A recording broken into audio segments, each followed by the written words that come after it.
What's going on? How did his nemesis end up lying next to him? It was the ringing of the phone beside Bell that woke him up. He woke up groggy, reaching out to pick up the phone.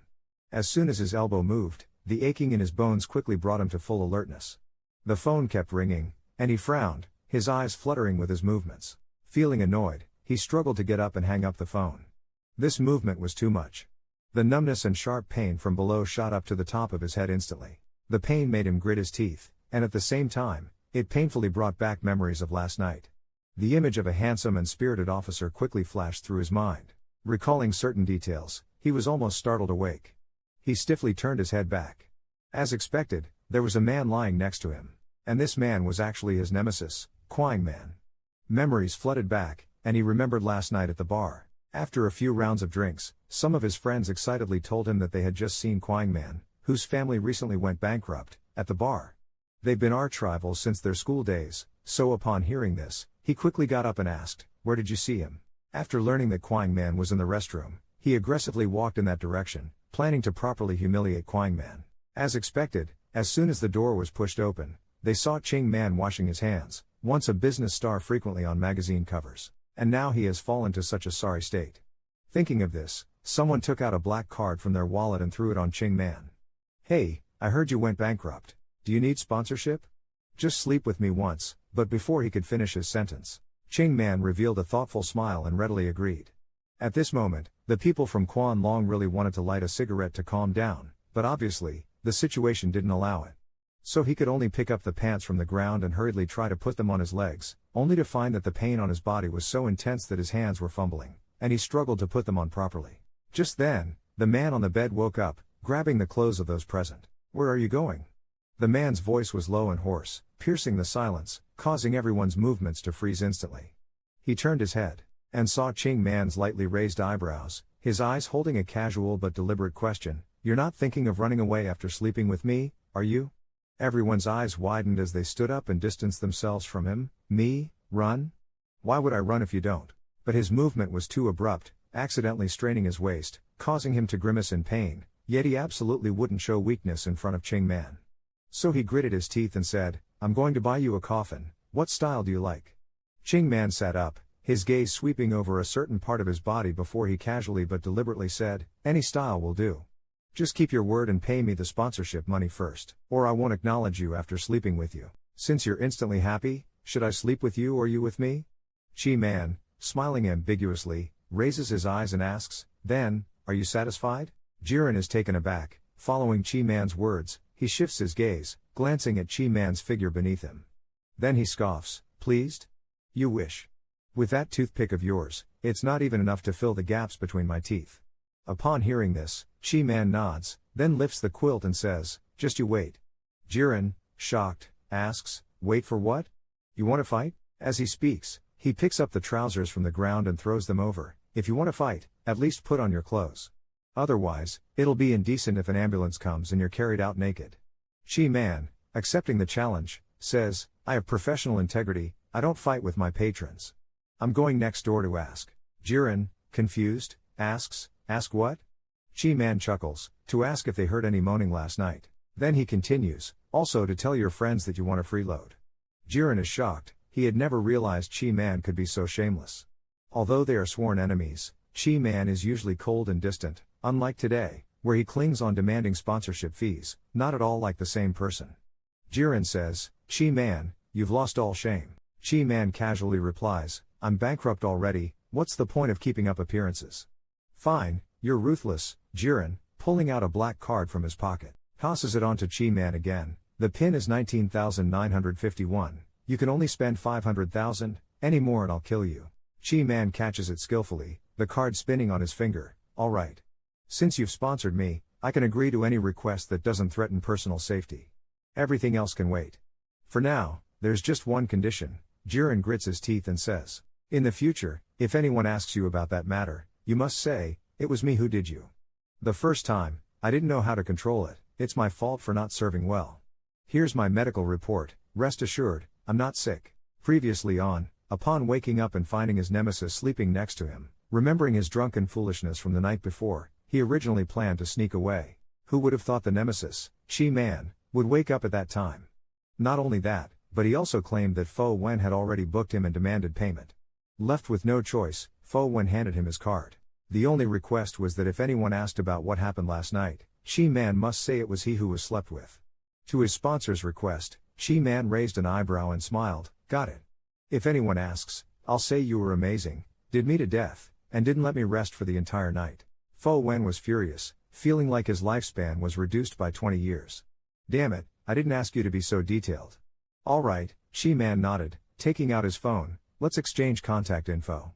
I took the money, so naturally, I have to serve well. If you need it in the future, just contact me." Fo Wan's face turned red with anger again, but the situation was tricky, and it wasn't good to fall out with him. So after exchanging contact info, he hurriedly left. After leaving the hotel, I hailed a bright taxi and went to a small suburban villa that I had just bought recently. The first thing upon returning was to take a shower. Entering the bathroom, my usually straight back immediately bent forward. Damn, this is too painful.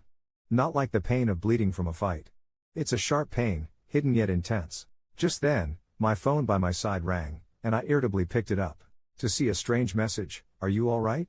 I stared at the black profile picture for a long time before I realized who it was. Too lazy to type, I hit the voice message button, moved the phone close to my mouth, and blurted out a rant, "Can I be alright? Why don't I give you a try? I'm telling you, Chin Ma, if my ass isn't okay, I'll burn your damn clamps."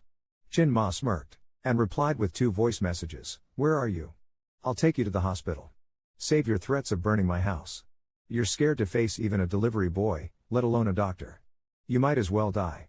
I'm not going to any damn hospital. Speaking of which, an idea struck me, actually, it's you who should go to the hospital for a checkup right now. I casually said something while drunk last night, and you slept with me. You don't have any diseases, do you?" Of course, I knew Chin Ma wasn't sick. Who is Chin Ma? Before his bankruptcy, Chin Ma was seen as the golden boy by everyone. I guess that Chin Ma followed me last night because he was confused. But I said it anyway, to trample on Chin Ma's dignity. I thought Chin Ma would get angry or simply not reply, but within a few minutes, he sent a photo. Then came a voice message. I opened it to find 2 medical reports, which I found after a while. Chin Ma spoke as usual, "The reports are from last week. Don't worry, I'm not sick. It was my first time, I didn't know how to go easy. I didn't do a good job, so I can't take all the money, let me give you a little. Do you think 20,000 is enough?" As soon as the message ended, there was a notification in my WeChat, followed by a phone call. "He transferred 20,000 yuan to you." Since he almost didn't catch his breath, he threw his phone directly. What the hell does this bastard take him for? 5 minutes later, he was barely holding on to the edge of the bathtub as he climbed in. It was only when the cool water touched his skin that he felt alive again. He gritted his teeth, 1 foot resting on the edge of the tub, and picked up the phone again. Unexpectedly, he stumbled upon a post in Chin Ma's social circle, just a simple 2-word message, "Looking for work." When he first saw these words, he was utterly shocked. It was hard to believe that Chin Ma would post something like this. He opened the profile picture several times to confirm it before he was willing to believe that this post really came from Chin Ma. Lying in the tub, he not only felt a bit out of breath, Chin Ma had always given him the impression of being aloof and arrogant. Could it be that just because of bankruptcy, the man who always had an indifferent face and looked down on everyone could change to this extent? Let me tell you, there's no way in my life that I would ever take a fancy to Chin Ma. In the previous episode, we talked about how he saw Chin Ma's post in the social circle while bathing and found that the once cold and proud person was now looking for work in his social circle, leaving him feeling quite deflated. Could bankruptcy really cause that man, so indifferent and arrogant, to become so defeated? For some reason, he thought back to Chin Ma during their school days, when they were still in high school. He remembers that day after physical education class, he was surrounded by a group of boys. Because he was an illegitimate child, and he attended the same school as his legitimate older brother, he often got into trouble. Although he was young at the time, he was not weak. He fought back against the mockery of the older boys. As expected, the boy leading the group pushed him. Furious, he said, "It serves your mother right for being a mistress and getting what she deserves." This sentence struck a nerve, and he felt like telling them to say it again. After saying that, he punched one in the chest. The others around them all rushed forward, kicking and beating him up. Just then, a long, thin voice came through. It was Chin Ma, who was neither grandstanding nor modest. Hearing the commotion, the people fighting all stopped and turned to look in the direction of the voice. That scene, no matter how many years passed, he couldn't forget. The pure white school uniform made Chin Ma look like he was glowing, making him seem unattainable. Chin Ma said calmly, I have already notified the school and the police. Do you want to wait with me? The boys surrounding Jiren scattered instantly upon hearing this. What are you doing here? Jiren looked at him displeased. Are you so bored that you came here to cause trouble? Chin Ma replied, Jiren, you're hurt. Come with me to the infirmary. There was no expression on Chin Ma's face. That calm tone instantly made Jiren bristle. How could those jerks possibly hurt me? Chin Ma lowered his eyes and said nothing more, quietly looking at the wound on Jiren's face. After a long time, he said softly, this is the 5th fight you've been in this month. Jiren turned his face away awkwardly. None of your business, he said, turning to leave. Chin Ma reached out to stop him but accidentally touched the wound on his arm. Jiren yelped and shouted, let go. Chin Ma released his hand and watched as Jiren walked out of the alley. Just like that, the proud one, who had been looking for a job on social media half a minute ago, was now gone. The water in the bathtub had turned cold. Jiren turned around and said to himself, why am I still thinking about this after all this time? He clicked on the black avatar and added it to the blacklist. After taking a shower, he casually put on a bathrobe and prepared to dry his hair. Just then, someone rang the doorbell. Someone's knocking on the door early in the morning, who is so inconsiderate. Putting down the hair dryer and holding his sore back, he walked to the door and peered through the peephole, only to find that it was his close friend Yue11. Speaking of this buddy, a rich mine owner's son, who could lose hundreds of thousands on Weibo without a sweat, and was recognized by most of the city. Yue11 sat down and got straight to the point, I say, let's go partying tonight. Yesterday, Quinman was soaking, and he was taken away. Just thinking about these people made him lose interest and not go. Yue11 sized him up and down. It seems Quinman was pretty fierce last night, right? Being startled, in just a few seconds, he had already cursed Quinman's ancestors for 18 generations. But he only had a moment of shock before quickly calming down. No, Quinman and Yue11, these two are not connected in any way. Quinman couldn't possibly have told him about it. As soon as he opened his mouth, who told you I did anything with Quinman? Yue11 asked, were you drunk? You told me yourself last night. He really didn't remember that part, he drank too much last night, and his memory storage was clearly insufficient. The details before going to the hotel were long forgotten. However, he did remember how he fished Quinman on the bed. Now that he had calmed down, he even remembered the warmth of Quinman's body. He cursed silently and immediately stopped reminiscing. Yue11 continued to gossip, I knew something was off with you since school. All these years, you've kept yourself pure and haven't shown interest in anyone. Who would have thought your first time would be with the genius Quinman? You're not in love, are you? Get lost. I'd never choose Quinman, he cut him off directly. You're talking nonsense. Besides, what if I told you I was the one who did him last night? Quinman looked seriously at him, if your body wasn't in good shape, we couldn't have done anything. The higher-up mentioned that Quinman's best friend, Yue11, came to see him. During the visit, Yue11 inquired about what happened between him and Quinman last night, even going so far as to say, what if I told you I did him last night? Yue11 fell silent. After a long while, he finally spoke, his voice full of shock, are you out of your mind? With your conditions, you could easily have tons of people flocking to you. Why would you bother with Quinman? He didn't give them a chance to speak and continued to roar. You have to understand, Quinman is the dream lover of our millions of Shaolin girls. And now, he's been messed with by you? He looked speechless. Yue11, where's your dignity? Yue11 sneered. How much is dignity worth? Tell me, how much did you pay to get Quinman? I might give it a try too. Maybe I can even make him spin. Impossible, he cut him off directly, you're talking nonsense. I have principles. I've already agreed to a long-term relationship with him for a year.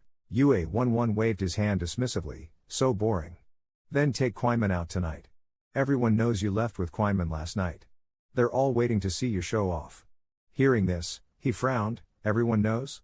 Yue11 looked at him with glee, who told you to be so awful last night?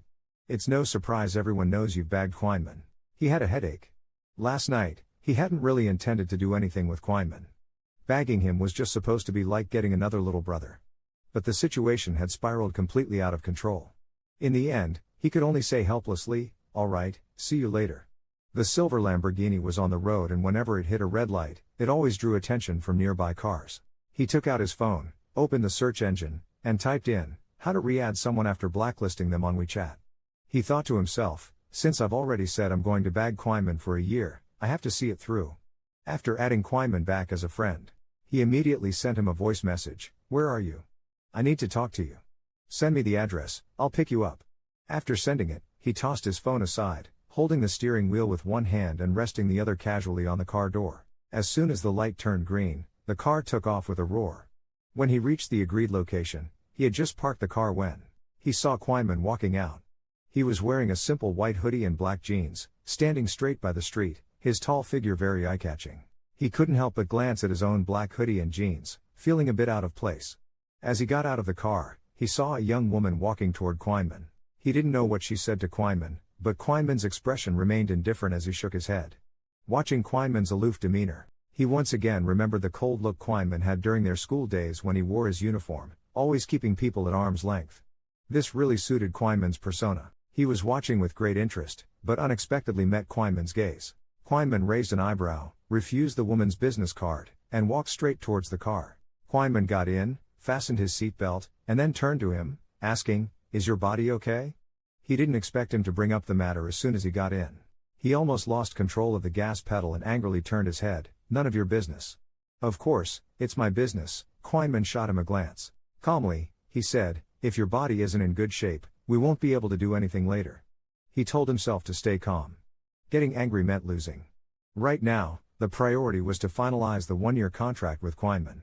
So he took a deep breath and sneered, "I never said I wanted to sleep with you." Quinman nodded. "Then what are we doing now?" He stiffly said, "Going to eat." After saying that, he no longer looked at him and stepped on the gas, speeding away. "You're going to support me for a year. Is my service that good?" After finding a place in a Japanese restaurant, he said, "There's nothing else. It's just that the private rooms here are quiet and convenient for discussions." After sitting down, he picked up the menu and casually ordered 2 dishes. After the waiter closed the door, he leaned back in his chair and got straight to the point. "Let's talk about the contract. How much money do you want for a year of support?" Quinman knew that this guy never played by the rules, but he was still a bit surprised to hear this. He gently put down his chopsticks, wiped his mouth elegantly with a napkin. His refined manner made him click his tongue. Which man wipes his mouth like this after eating? So pretentious. Quinman smiled. "You're going to support me for a year. Is my service that comfortable?" "What?" Upon hearing this, he instantly exploded with anger. He kept taking deep breaths, telling himself to stay calm. After a long time, he finally snapped impatiently, "Quinman, if you don't want to hang around the city anymore, just keep going. I'm telling you, I'm supporting you not because I want to sleep with you." At least look up at him. "Instead of flirting, why are you giving me money? Don't you like my body, but rather my personality?"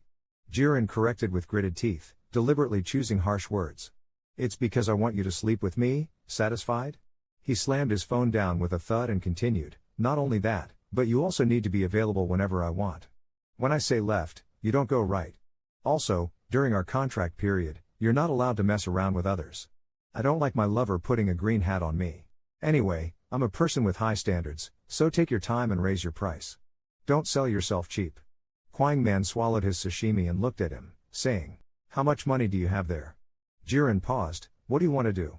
"Anyway, I can afford you, as long as you're not asking for an astronomical price." "Maybe 1 or 2 taels will do," Quinman laughed. 1 or 2 taels can't afford me. But since I know your brother, I can give you a friendship discount." Jiren's mood had initially calmed down a lot, but when he heard him mention Jiwei, his head immediately filled with anger. He is him, I am me. I don't need a discount. Quinman looked at Jiren's fists, which had subconsciously clenched, and thought about their families, complicated relationships, and said no more. "Since that's the case, I want half of the total amount on your card. How about that?" "Deal." Jiren, who never cared about money, immediately agreed without hesitation, and then picked up his phone. "Done eating? Let's go to the bar later." He stood up, ready to settle the bill. After a while, Jiren came back from settling the bill and saw a middle-aged man in the hallway handing a business card to Quinman. He suddenly remembered that a young woman had also approached Quinman earlier. Jiren inexplicably felt a sense of discomfort. Walked up to them directly, and said with a serious tone, "I said no messing around with others, that includes women too, understood?" Quinman immediately understood what he was hinting at. "If you're referring to that woman on the street just now, she was a promoter. I didn't even seriously listen to her." Jiren snorted and turned to walk outside. "I heard being a celebrity makes good money these days." "What? You look down on it?"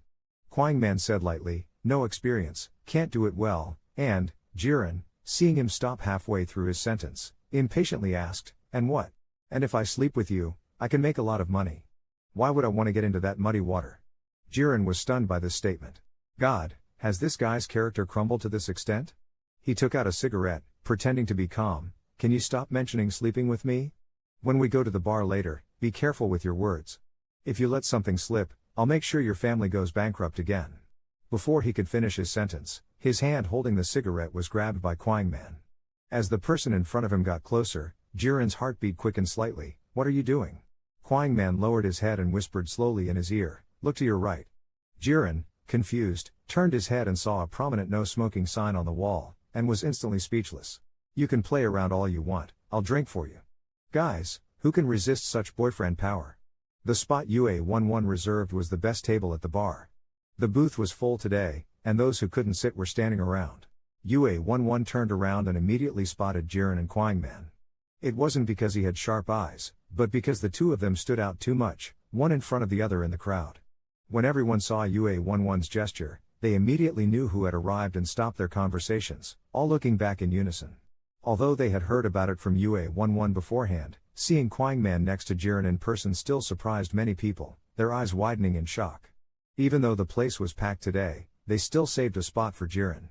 When he arrived, everyone tactfully made way for him in the center. Without looking back at Kwangman, Jiren walked straight to his spot and sat down. As soon as he did, one of his friends beside him smiled and handed him a cigarette out of habit. Jiren took the cigarette, and someone immediately lit it for him. He had just taken a puff when he felt a tap on the outside of his thigh. It turned out that Kwangman had walked over and was now standing in front of him. But since Jiren didn't say anything, no one dared to offer him a seat. Jiren raised his head and looked at him indifferently. After taking a puff, Jiren blew smoke in Kwangman's direction and said, no seats left, go stand outside.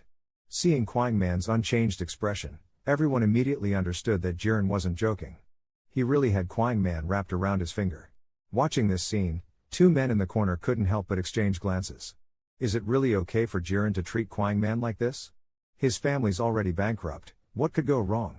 Seeing Kwangman remain still, Jiren impatiently said, did you hear me? Don't just stand there awkwardly.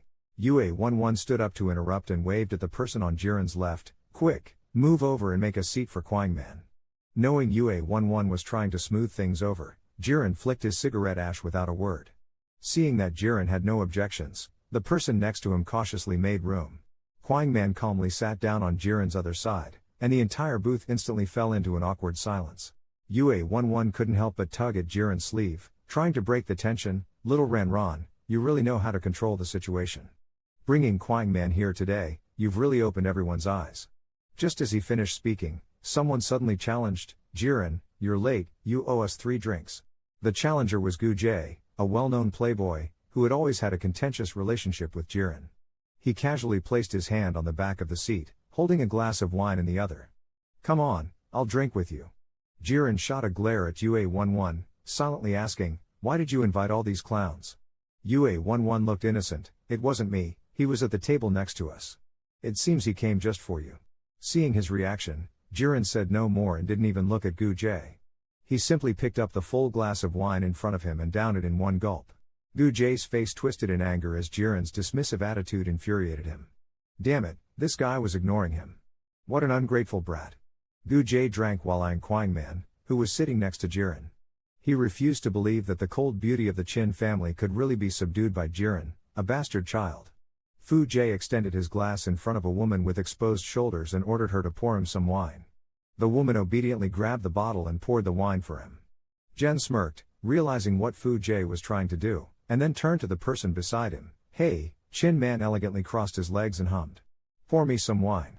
Jen tapped the bottle with his fingertips, attracting everyone's attention. Chin Man glanced at the glass, then casually put down his leg.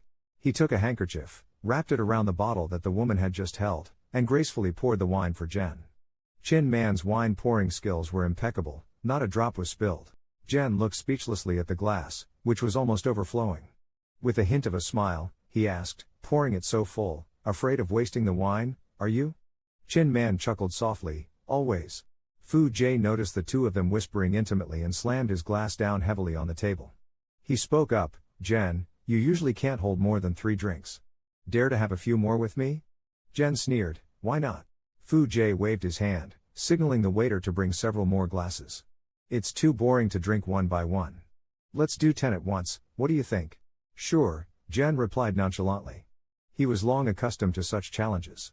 Fu Jie then mixed 2 types of spirits into one and filled 10 glasses, pulling the woman next to him close. It's no fun if it's just the two of us. If I lose, Lily will drink. But if you lose, Chin de Leoben will drink. Jen was stunned for a moment, then replied, we're the ones drinking, don't involve others. Before he could finish, Chin Man directly agreed on his behalf. Jen was about to object, my people, I protect myself. In the last episode, facing Fu Jie's challenge of drinking 10 glasses at once, Chin Man immediately agreed on Jen's behalf. You can play as you wish, I'll drink for you. Jen rolled his eyes, I protect myself. Who asked you to drink for me? Chin Man replied, I was just afraid you'd get drunk and throw money around. You're my big client, I can't let others benefit. Jen looked at him speechlessly, you really know how to talk. Should I give you a bonus later? No need, just pay the bill for me. Jen looked at his annoying face and tried hard to resist the urge to punch him. Taking a deep breath, he grabbed the dice cup. Chin Man, watch carefully, you won't get a chance to drink for me. Chin Man watched his determined look and a faint smile appeared on his lips. At this moment, Fu Jie was holding the beauty in his arms and coaxing, don't worry, babe, I won't let you drink. He then held up the dice cup, spun it around theatrically in the air, and finally slammed it onto the table. Jen also shook his dice cup casually and then placed it on the table. Jen, what's the deal? Fu Jie asked, with a look of confidence on his face. He wasn't really here to drink with Jen today. More than competing with Jen, he disliked Chin Man. The Chin family had snatched a lot of business from them in the past, and he had never gotten along with Jen. But here they were, walking into his trap on their own. He couldn't be blamed for not being polite. Jen didn't hesitate and called out, I bet on 5 ones, meaning if out of the 10 dice, 5 showed a single pip, Jen would win. Fu Jie didn't expect him to bet so high right off the bat. Without thinking, Fu Jie lifted his dice cup, I've got none. Afterward, he looked at Chin Man beside Jen with obvious mockery, Chin de Leoben, get ready to drink. Chin Man didn't even give Fu Jie a glance. He asked Jen, should I drink? Drink my ass. Jen directly lifted his dice cup. Inside were 5 dice, each showing a single red dot, 5 ones, a perfect set. Fu Jie's expression changed. He didn't expect Jen to shake out such a perfect set just by chance. Drink up and be done with it. Should I call 120 to send you home? You'd better get on the car quietly today, understand? Yue Wangxi, who had seen enough, joined in, exactly, a grown man relying on a woman to drink for him. Not cool, Fu Dashao. Fu Jie's face was grim. How did he manage to roll that? Jen, did you rig the dice cup? Jen sneered, you overestimate yourself. I wouldn't waste the effort on such a small thing. Saying this, he reached out and pulled Chin Man closer, continuing, I can protect my own people. Chin Man was stunned for a moment, then smiled faintly at Jen, you weren't really expecting a woman to drink for you, were you? What's there to deny? Fu Jie's smile faded, his shoulder moved forward slightly, subtly shaking off the woman named Lily. He picked up his glass, I didn't really want her to drink for me, I was just changing the rules a bit. Come on, drink. Fu Jie looked down at the glass in his hand. The glasses in the nightclub weren't large, but the alcohol was strong. Moreover, Fu Jie had mixed high-proof spirits to mess with people. After 10 glasses, he was already a bit tipsy. Although Lily hadn't been with Fu Jie for long, she knew his temper well. If Fu Jie took her back with him later, she'd be the one to suffer. So she quickly picked up the bottle to pour more wine for Fu Jie, trying to pour it lightly so the glass wouldn't be too full. But Fu Jie raised his hand and blocked the mouth of the glass. He had already downed several glasses, and with these 10 strong drinks, he was now slightly drunk, and his courage had grown. His gaze fell on Chin Man, Chin de Leoben, it's boring just sitting there. Why not come over and pour me a drink? Hearing this, Jen's face darkened, there are 2 glasses left, not drinking them, saving them for your retirement? Fu Jie chuckled and downed one more glass.